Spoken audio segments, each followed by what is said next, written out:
உதயநிதி ஸ்டாலின் தமிழ் சினிமாவில் படங்கள் தயாரிப்பது, நடிப்பதுமாக இருந்து வந்த நிலையில் அவர் தேர்தலின் பொழுது திமுகவை ஆதரித்து பிரச்சாரத்தில் ஈடுபட்டார்.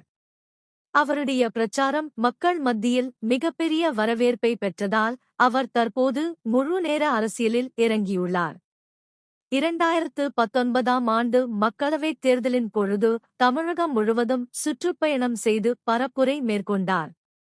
அப்போது திமுகவின் முக்கிய பொறுப்புகளில் ஒன்றாக இருக்கக்கூடிய இளைஞர் அணி செயலாளராக பதவி ஏற்றார்.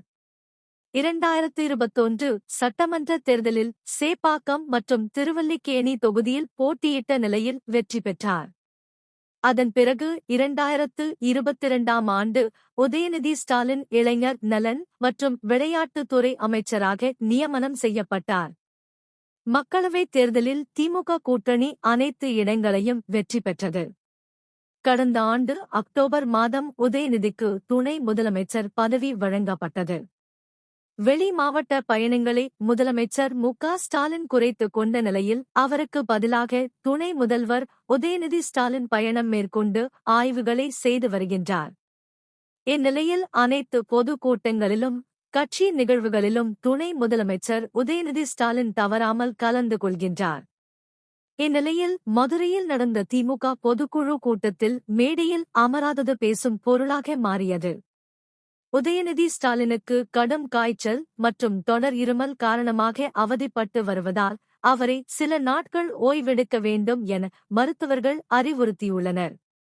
அவர் கலந்து கொள்ள இருந்த அனைத்து நிகழ்வுகளும் ஒத்திவைக்கப்பட்டுள்ளது.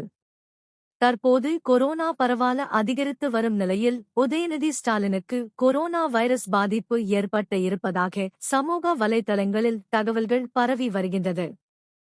சுகாதாரத்துறை இதுகுறித்து விளக்கம் அளித்துள்ளது. உதயநிதிக்கு கொரோனா தொற்று என வதந்தி பரப்பப்பட்டுள்ளது.